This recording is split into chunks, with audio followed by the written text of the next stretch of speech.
बिस्मिल्लाहिर्रहमानिर्रहीम अस्सलाम वालेकुम, welcome back to my channel. तो अक्सर घर और किचन के काम करते हुए हमें बहुत सी मुश्किलात का सामना होता है और हम सोचते हैं कि काश हमें कुछ ऐसी टिप्स एंड ट्रिक्स का पता हो जिसका इस्तेमाल करते हुए हमारे ये सारे काम बहुत ही आसानी से हो जाए।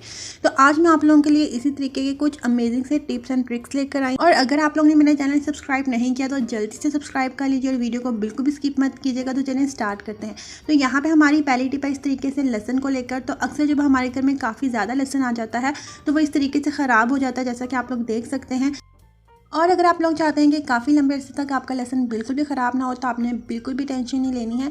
तो सबसे पहले हम लोग क्या करेंगे, हम लोगों ने एक अदरक का पीस लेना है और उसके हम लोगों ने छोटे छोटे से टुकड़े कर लेने हैं। लेकिन यहाँ पे आप लोगों ने एक बात का ख्याल रखना है कि जो अदरक है उसका आप लोगों ने छिलका बिल्कुल भी नहीं उतारना है। अब आप लोगों ने क्या करना है, इस तरीके से अदरक के छोटे छोटे टुकड़े काट लेने हैं। अब आप लोगों ने साथ जो है एक पॉलीथीन का बैग ले लेना है जो कि आम हम यूज़ करते हैं अपनी रूटीन के अंदर। तो इस तरीके से देखिए मैंने इस तरीके का वाइट कलर का पॉलीथीन का बैग ले लिया और इसके अंदर जो है ना हम लोग ये सारा लहसुन जो है वो डाल देंगे। तो इस तरीके से आप लोगों ने जितना भी आप लोगों के घर में लहसुन है वो सारा का सारा आप लोगों ने इसके अंदर डाल देना। अब आपने इसके अंदर जो अदरक के टुकड़े हम लोगों ने किए हुए थे वो इसके अंदर डाल देंगे। इससे क्या होगा कि आपका लहसुन बिल्कुल भी ख़राब नहीं होगा और काफ़ी लंबे अरसे तक जो है वो स्टे करेगा। बिल्कुल भी आप लोगों को किसी भी मुश्किल का सामना नहीं करना पड़ेगा। तो है ना यूज़फुल टिप। अगर आपको ये टिप अच्छी लगी तो चैनल को सब्सक्राइब करना तो बनता है। चलिए चलते अपनी नेक्स्ट टिप की तरफ, यानी कि टिप नंबर 2, जो कि बहुत ज़्यादा यूज़फुल और अमेजिंग होने वाली है आप लोगों के लिए। तो यहाँ पर देखें, अक्सर जब हम घर में काम कर रहे होते हैं तो जो हम जैम की बोतल होती है या फिर जो अदरक लहसुन के जो पेस्ट की बोतल होती है वो इस तरीके से लॉक हो जाती है। हम काफ़ी देर उसको है वो खोलने की कोशिश करते हैं लेकिन वो खुल नहीं रही होती है। तो आपने बिल्कुल भी परेशान नहीं होना। तो आप लोगों ने एक चम्मच ले लेना है और उस चम्मच को आप लोगों ने इस तरीके से बोतल के ढक्कन के ऊपर टैप करना है। इससे क्या होगा कि उसके अंदर जितनी भी एयर लॉक हुई हुई है उसके ढक्कन के अंदर वो सारी की सारी रिलीज़ हो जाएगी और आप लोगों का ढक्कन आसानी से खुल जाएगा। तो ये है तो एक छोटी सी टिप, लेकिन अक्सर जब हम घर के काम कर रहे होते हैं या फिर किचन में काम कर रहे होते हैं तो हमें इस तरह के छोटे छोटे जो है प्रॉब्लम को फेस करना पड़ता है। अब अपने चलते हैं अपनी नेक्स्ट टिप की तरफ। तो अक्सर जब हम दूध की देगची के अंदर दूध को बॉईल करते हैं या फिर उस दूध को हम किसी और देगची के अंदर ट्रांसफ़र करते हैं फ्रिज में रखने के लिए, या फिर अगर हम उसको यूज़ कर लेते हैं तो इसके अंदर जो है ना काफ़ी ज़्यादा जो बलाई होती है वो देगची के अंदर ही रह जाती है, जो कि ज़ाया हो जाती है। तो आपने इसको बिल्कुल भी ज़ाया नहीं करना। तो इस तरीके से आप लोगों ने थोड़ा सा जो है ना वो आटा इसके अंदर डाल देना है, गंदम का आटा जो भी जिसकी भी आप लोगों की रोटियाँ वगैरह बनाते हैं।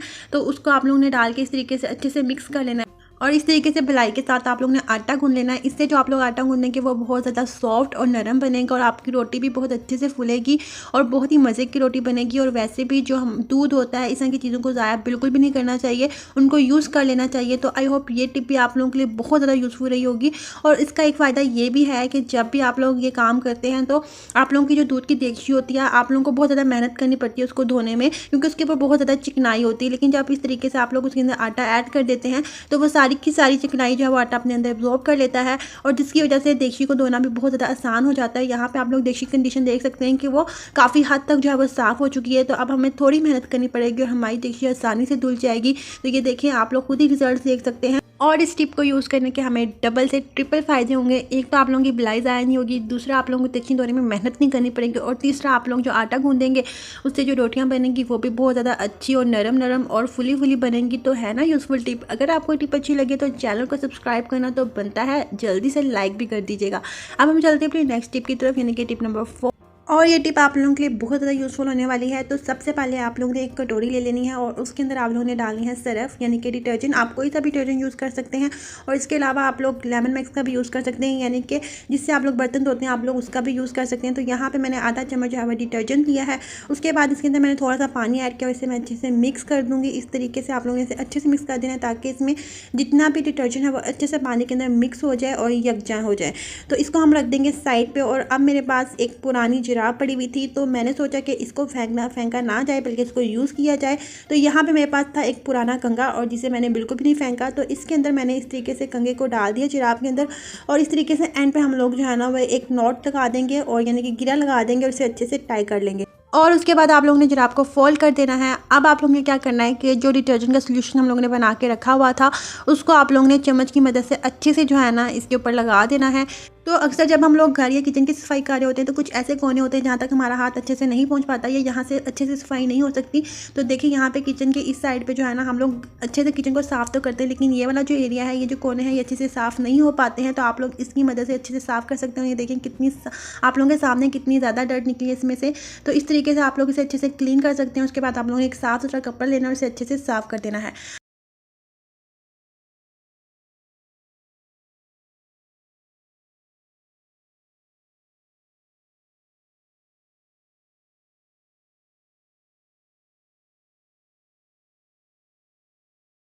जैसा कि आप लोग जानते हैं कि जो ही सर्दियाँ स्टार्ट हो जाती हैं तो हमारे हाथों और पाँव की जो उंगलियाँ होती हैं उनके दरमियान फंगल इन्फेक्शन स्टार्ट हो जाता है, जिसकी वजह से हमें बहुत ज़्यादा खारिश और इचिंग होती है। और अगर आप लोगों के घर में कोई ट्यूब वगैरह मौजूद नहीं है तो आप लोगों ने क्या करना है कि जो भी ट्यूब आप लोग अपने दांतों के लिए यूज़ करते हैं उसको आप लोगों ने इस तरीके से जो है ना, जहाँ पे भी आप लोगों को फंगल इन्फेक्शन हुआ है वहाँ पे आप लोगों ने लगा देना है।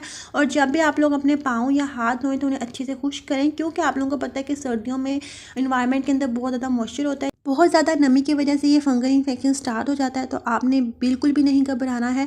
तो आप लोग इस तरीके से टूथपेस्ट का इस्तेमाल कर सकते हैं और इससे आप लोगों को बहुत अच्छे रिजल्ट्स मिलेंगे। और जो मैं आप लोगों को प्रिकॉशंस बताई हैं उसको भी ज़रूर यूज़ कीजिएगा। यानी कि अगर आप लोग अपने पाँव वगैरह धो रहे हैं तो उनको अच्छे से खुश्क कर लीजिएगा, उसमें किसी भी किस्म की नमी मत रहने दीजिएगा। और अगर आप लोगों को बहुत ज़्यादा हार्श किस्म का फंगल इन्फेक्शन तो आप लोगों को डॉक्टर से ज़रूर कंसल्ट करना चाहिए। उसके बाद हम चलते हैं अपनी नेक्स्ट टिप की तरफ।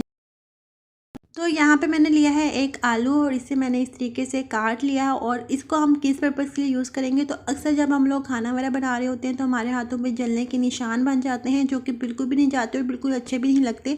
तो जब भी आप लोग सब्ज़ी वगैरह बना रहे हों या फिर आप लोग इस तरीके से आलू को इस तरीके से काट के उसे अच्छे से जो है ना, जहाँ भी जलने के निशान उस पर रब करेंगे तो वो निशान ख़त्म हो जाएंगे।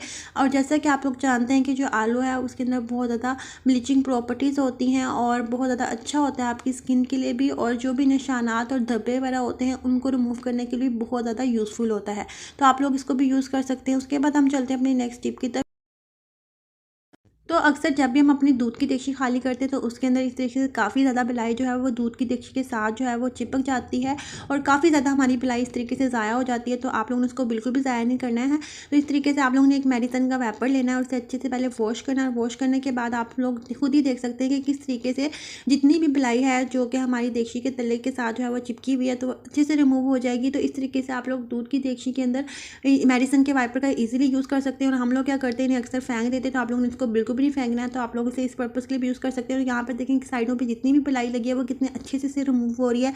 तो इसे आप लोगों ने बिल्कुल भी ज़ाया नहीं करना। तो यहाँ पे आप लोगों के सामने रिजल्ट्स हैं कितने अच्छे से और कितनी ज़्यादा बिलाई जो है वो चिपकी हुई थी और वो सारी की सारी हम लोगों ने इस तरीके से रिमूव कर लिया है। तो इस तरीके से आप लोगों की बिलाई जो है वो ज़ाया भी नहीं होगी। और दूसरा, आप लोग जब भी दूध वाली देगची को धोएंगे वो बहुत आसानी से धुल जाएगी और आप लोगों को ज़्यादा मेहनत करने की भी ज़रूरत नहीं पड़ेगी। अगर आप लोगों को आज की मेरी टिप्स एंड ट्रिक्स अच्छी लगी और मेरी छोटी सी कोशिश आप लोगों को पसंद आई तो मेरे चैनल को लाइक शेयर और सब्सक्राइब जरूर कीजिएगा। और मुझे कमेंट सेक्शन में लाजमी बताइएगा कि आप लोगों को इन टीम में से सबसे बेस्ट टिप कौन सी लगी है। अपना बहुत सा ख्याल रखिएगा, मुझे अपनी दुआ में याद रखिएगा। अल्लाह हाफिज़।